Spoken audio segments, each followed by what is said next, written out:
Okay so 2019 का slot 2 का this is one of the question और LRDI का ऑब्वियस ट्रैप्स हैं इस क्वेश्चन में. It is I am not going to say कि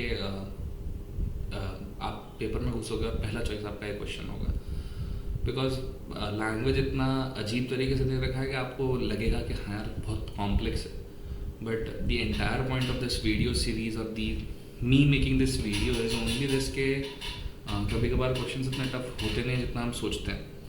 सो लेट्स डाइव इनटू दिस और देखते हैं कि क्वेश्चन कैसे हो सकता था, how it was suppose to be done, कहाँ पे वी कुड हैव सीन के बोलते हैं ना ऑब्वियस ट्रैप्स कहाँ पे है, कैसी लैंग्वेज से बचना है. तो आई विल ट्राई कि मैं सब कुछ कवर करते जाऊँ. So let's understand what was in the question. Okay, so question में बोल रखा है कि the first year students in a business schools are split into 6 sections. In 2019, business statistics course was taught in these 6 sections by. Now, एक बहुत अजीब सा आदत है मेरा, और कैट वाले भी इतना स्मार्ट है कि they will use either ABCD terminology or PQRST. But in PQRST they will give you any acronym they are using, but they will give you names very difficult, है ना. तो instead of reading Annie, I will directly go with A. Instead of Beti, I'll directly go with B, right? Because the more I'll think of the names, the more I'll talk to myself and I'll be confused, right? So these 6 sections was taught by A, B, C, D, E and F. 6 कितने लोग हैं भाई? 3 और 3 6 लोग हैं.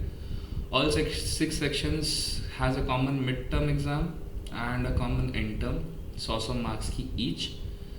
ET contained more question than MT. Okay, this is the first piece of useful information, I guess, right? That ET contained more question than MT. end term से ज़्यादा questions MT में थे, ठीक है. MT से ज़्यादा mid term से ज़्यादा end term में थे. Okay. Questions for MT and ET were prepared collectively by 6 faculty members. सब लोगों ने मिलके बनाए हैं. Considered MT and ET together. Each faculty member prepared the same number of question. हर एक faculty member ने, let's say अगर एक faculty ने X question बनाया तो सब लोगों ने X question ही बनाए होंगे. Done? Okay. Then हम कहाँ थे? यहाँ थे.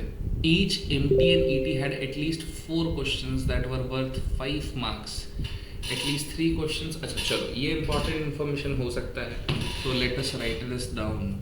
कि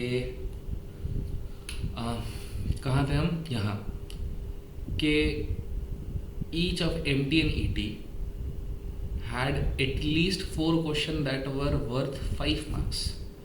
ठीक है, तो 5 marks वाले 4 questions तो थे ही थे. Done. Then at least 3 questions of 10 marks.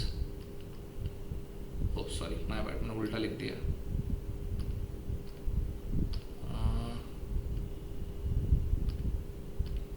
10 mark वाले 10 क्वेश्चंस, 3 क्वेश्चंस थे.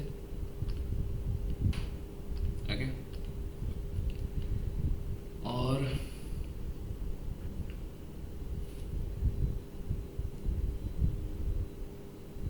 three questions that were worth 10 marks and at least 2 questions that were worth 15 marks. At least 2 questions that were worth 15 marks. हर एक में minimum 2 से 2 तो थे ही थे. 2 question, ठीक है. In both MT and ET, all the 5 mark question preceded 10 mark question and all the 15 mark question followed by the 10 mark question. Okay, so we need to understand this in this specific question कि 5 marks वाले अगर let's say 10 question है ना, तो 5 marks वाले सारे questions पहले शुरुआत में आएंगे, उसके बाद में 10 मार्क्स वाले आएंगे, उसके बाद में 15 मार्क्स वाले आएंगे, right? This is how it's going to be. ठीक है, फिर उसके बाद में उन लोगों ने इन्फॉर्मेशन दे रखी है. सो व्हाट आई डिकोडेड सो फार कि मेरे को कुछ ऑब्वियस असम्पशंस लगा लेने कि एक तो मुझको पता है कि मेरा एग्जाम जो है वो 100 मार्क्स का ही है, जिसमें से एक नंबर ऑफ क्वेश्चंस तो मेरे पास नहीं. जैसे कि फॉर एन एग्जाम्पल इतने तो मेरे को लेकर ही चलना है ना. 5 मार्क्स के 4 क्वेश्चन मतलब 20 मार्क्स तो मेरे यहाँ ब्लॉक हो गए. ये तो मेरे को एटलीस्ट लेके चलना है इतना, करेक्ट. तीन क्वेश्चन 10-10 मार्क्स के, तो 30 मार्क्स ये हो गए और 30 मार्क्स ये हो गए।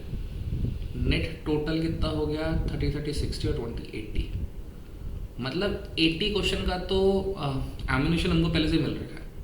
अब बाकी के जो 20 मार्क्स 100 में से बाकी रहे, उसका जस्टिफिकेशन करना है। अब 20 मार्क्स को मैं कैसे 10-15-5 में तोड़ सकता हूँ, लेट्स सी।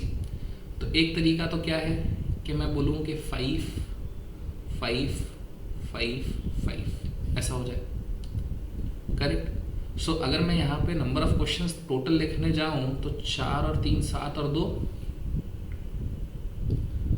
4 और 3 7 और 2 9, टोटल 9 क्वेश्चन है। 9 के ऊपर मैंने ये और डाल दिए, 4 और डाल दिए, तो टोटल 13 क्वेश्चन ये हो गए। एक अरेंजमेंट ये हो सकता है कि मैं 2 10-10 के ले लूँ, 20 की टैली बिठानी है तो 9 क्वेश्चन पहले हैं और फिर ये 11 हो जाए। एक अरेंजमेंट ऐसा हो सकता है कि मैं 2 5-5 के लूँ और एक 10 का लूँ, है ना। तो कितना हो जाएगा? 5-5-10, अच्छा 3 क्वेश्चन ही है, 9 क्वेश्चन है तो 12 क्वेश्चन। और एक ऐसा अरेंजमेंट हो सकता है कि मैं 15 का एक लूँ और 5 का एक लूँ, करेक्ट। तो ये हो जाएगा मेरा अगेन 11, डन। अब आई हैव 6 फैकल्टीज जो कि लेट से x अमाउंट x क्वेश्चन बना रहे। सो नेट टोटल दोनों एग्जाम में खर्च होने वाले क्वेश्चंस जो होंगे वो 6x होंगे, करेक्ट। मतलब मेरा मानना ये है कि जो टोटल एग्जाम का total marks total question numbers होंगे they will be divisible by 6, right. तो अब मुझको ये देखना है कि ये मैंने जो प्रोपोगेट करे they are the possible values of total question as in MT और ईटी। तो कोई भी दो वैल्यूज का सम मिलाकर 6 से डिविजिबल हो रहा है नहीं हो रहा है। सो लेट्स सी, 13 + 11 24 हो रहा है, 13 + 12 नहीं होगा, 25 is not divisible by 6, 12 + 11 23 is not again divisible by 6, right? So this boils down to k 13 + 11. अब now either this 11 can be there or either this 11 can be there. I am not aware. So हम क्या करेंगे, हम यहाँ पे लिख लेते हैं साइड में, है ना, ऊपर की तरफ लिख देते हैं कि एक केस तो फिक्स है कि 13 क्वेश्चंस होंगे, दूसरा 11 क्वेश्चंस होंगे। 13 क्वेश्चन वाले के अंदर 5-5-5 वाले 4 क्वेश्चंस एक्स्ट्रा आ रहे होंगे। 11 वाले के अंदर एक पॉसिबिलिटी ये है कि 10-10 के 2 आ जाए और एक पॉसिबिलिटी ये है कि 15 और 5 का एक क्वेश्चन और आ जाए, ठीक है। तो यहाँ तक तो हमको इतने इन्फॉर्मेशन से तो डिकोड करने को मिल जाता है, ठीक है। अब हमको समझना पड़ेगा कि क्या है क्या नहीं। अब मेरे किसी भी एक पेपर में 13 क्वेश्चंस हैं, दूसरे पेपर में 11 क्वेश्चंस हैं और मुझको दे रखा है कि ET is greater than MT. तो मैं बाय डिफॉल्ट बोलूँगा कि ईटी के अंदर मेरे 13 क्वेश्चंस होने वाले हैं और एमटी में मेरे जो हैं वो 11 क्वेश्चंस होने वाले हैं, है ना। तो then again this is a very insightful knowledge we can get out of it. MT questions for MT and ET, ठीक है ठीक है ठीक है ठीक है, देख लेते हैं मैं सही कर रहा हूँ ना। ईटी कंटेंट मोर क्वेश्चंस, ठीक है, डन, है ना। सो आई होप यहाँ तक का समझ में आ गया होगा। अब मैंने इसके ऊपर एक टेबल बनानी है, ठीक है, और उस टेबल के अंदर अपन डेटा पॉपुलेट करेंगे, ठीक है। चलो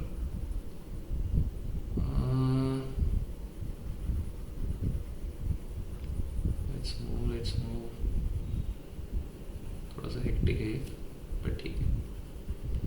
सो अब हम एक टेबल बनाएंगे जो कि मैंने पहले से बना रखी है, ठीक है। अच्छा, मैंने एमटी 2 बार लिख दिया है, एक एमटी है एक ईटी है, ठीक है। चलो, तो मुझको ये पता है कि ईटी में तो 13 तक के क्वेश्चंस हैं फुल और एमटी में 11 तक के क्वेश्चंस हैं, मतलब यहाँ पे क्वेश्चंस नहीं है ना। अब मैं डेटा फिल करना शुरू करता हूँ। Now I am not aware of कि 11 में से यहाँ पे टोटल 11 क्वेश्चन है तो उसमें से ये वाला केस है ये वाला केस है, आई एम नॉट श्योर, है ना। तो अपन देखते हैं क्या होता है ना। चलो, Annie prepared the 5th question for both MT and ET. Annie ने 5th क्वेश्चन प्रिपेयर किया है एमटी और ईटी के लिए। For MT this question carried 5 marks, 5 marks का सवाल था ये। Annie prepared 1 question for MT, सिर्फ एक ही क्वेश्चन एमटी में आया। नाउ अगर लेट से कि एमटी में एक ही क्वेश्चन एनी का आया है ना। अच्छा, एक और इंसाइटफुल बात अपन कर सकते हैं कि अगर 13 + 11 24 क्वेश्चंस हैं, 24 क्वेश्चंस हैं टोटल 6 फैकल्टीज से बनाए हुए, दैट मीन्स आई कैन से कि पर फैकल्टी 4 क्वेश्चन से बने होंगे, ठीक है। और एनी ने एमटी में एक ही क्वेश्चन बनाया है, दैट मीन्स ईटी के अंदर उसने 3 क्वेश्चन बनाए होंगे। तो that is a additional information we have कि ए ने 3 क्वेश्चन यहाँ पे डाले होंगे, ठीक है। चलो अब अपन आगे बढ़ते हैं। फिर every other faculty member prepared more than 1 question for MT, more than 1 question for MT. So now let's come back to this again, है ना। आगे वाले पढ़ते हैं तो थोड़ा डेटा टेबल भरा भरा लगेगा। All question prepared by faculty member appeared consecutively in MT as well as in ET.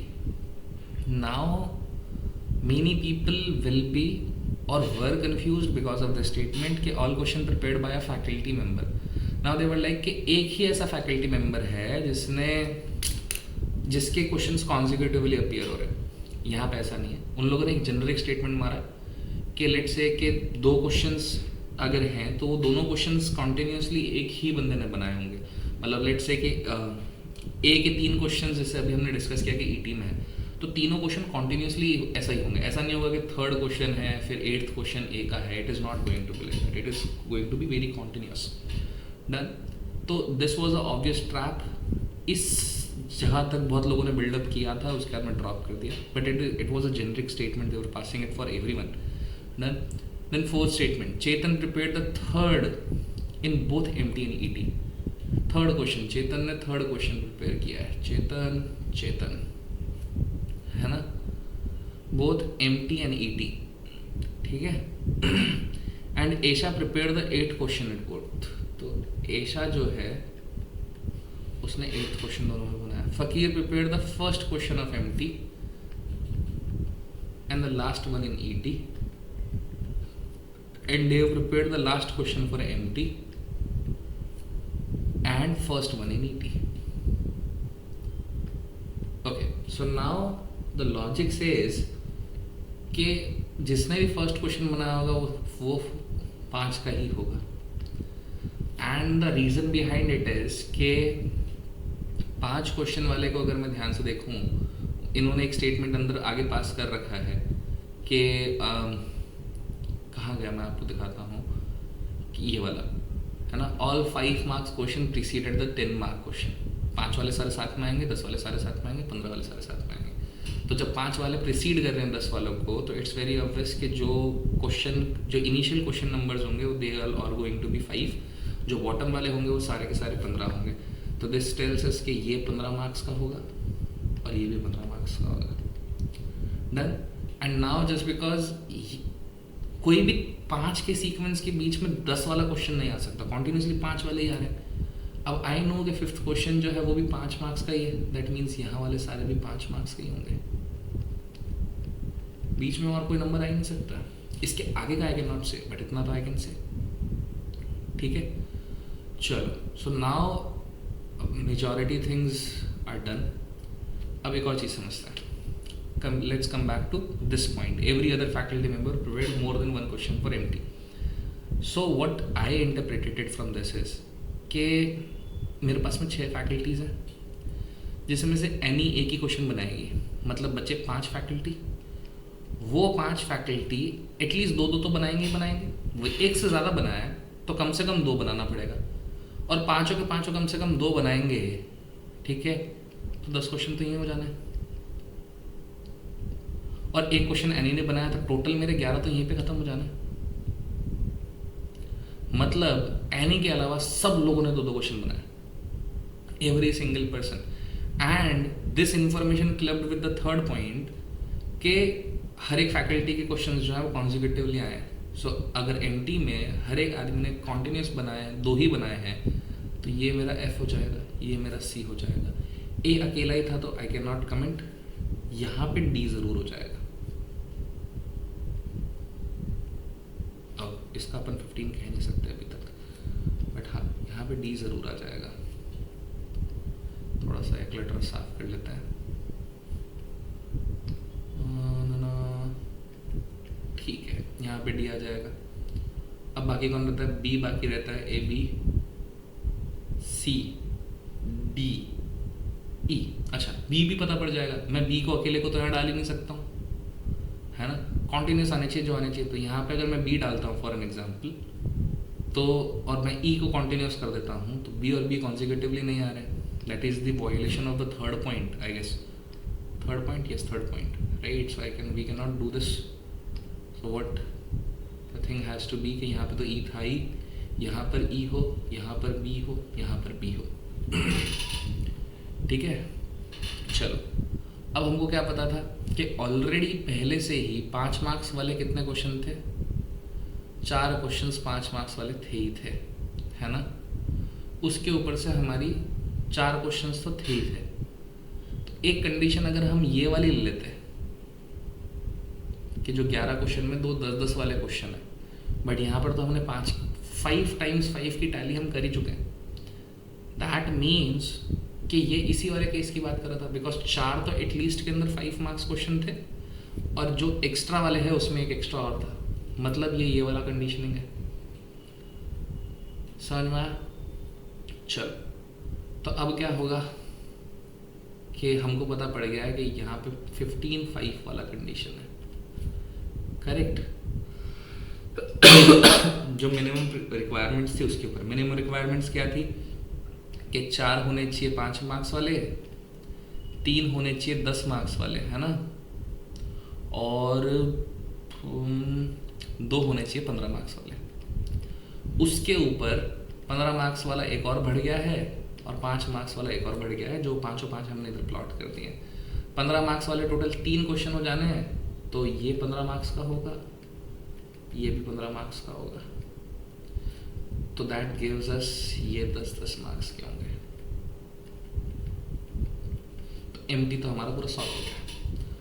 अब आते हैं हम इसके अंदर, किसमें?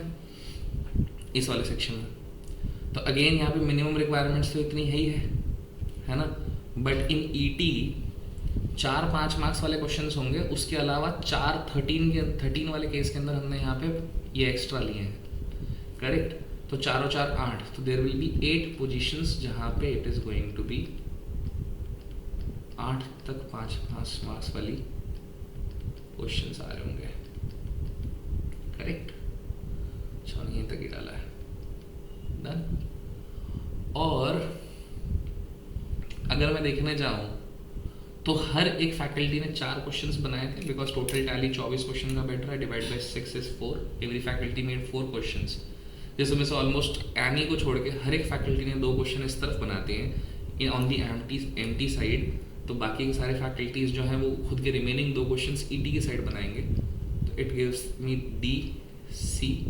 नाउ ए इधर 3 बार कॉन्टिन्यूसली आएगा, बिकॉज कॉन्जिक्यूटिवली आना है, और ए 3 बार आ रहा है, and it is going to be E, then it is going to, यहाँ पर आ जाएगा हमारा एफ। अच्छा, एफ ईटी की साइड में 15 वाले क्वेश्चंस कितने हैं? तो 15 वाले क्वेश्चंस हैं, अच्छा ये तो एम्प्टी है। 15 वाले क्वेश्चंस मिनिमम जो हैं 2 ही, तो 15, ठीक है, 2 ही हैं, और 10 वाले 3 हैं, और यहाँ पर बी आ जाएगा। तो this is the thing, it was not as tough as you were thinking, पर बहुत सारे छोटे छोटे प्रॉब्लम्स है। जैसे जब मैं सॉल्व कर रहा था तब मैंने जो minimum requirement of question in लोगों ने दे रखा है उसको मिस आउट ही कर दिया था for that like first 2 minutes, right. It took me a little time, I was confused as well. I was also confused at third point के is they are they talking about only one बोलते ना person, या फिर they are talking in general, right. So ऐसे बहुत सारे problems हैं, but हाँ ठीक है, this is how it's going to be. Let's move on to the questions and let's see कि how.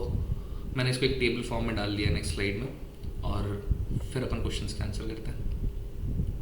Okay, so this is how it is. यहाँ पे क्रॉस था, सारी इन्फॉर्मेशन मैंने डाल दी है।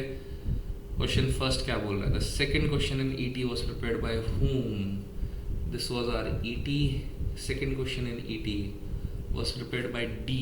Dave. Right. Next, how many questions were there in MT and ET combined? How many 5 mark question?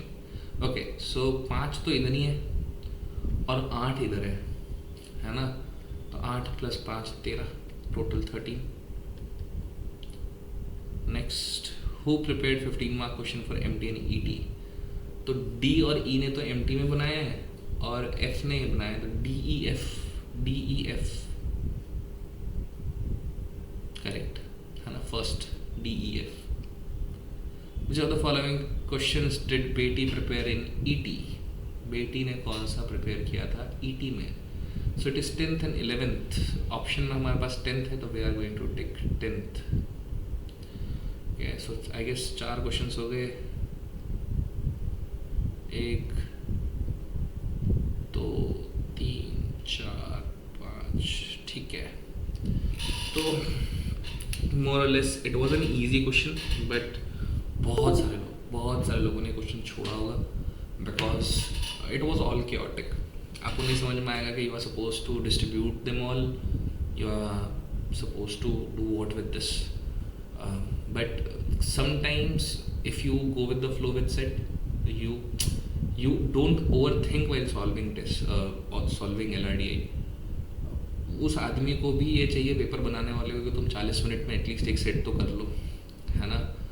तो अगर वो चाहता है ऐसा कि तुम एक सेट कर लो, तो उसको सेट को हर एक सेट को डुएबल बनाना पड़ेगा, बिकॉज बहुत सारे लोग अलग अलग सेट चूज़ करने वाले, तो हर एक सेट ऐसा तो होगा ही जो 30 मिनट्स में कंप्लीट हो जाए, राइट? तो इस टाइम पीरियड पे 2019 के अंदर it was a 1 hour slot. तो अगेन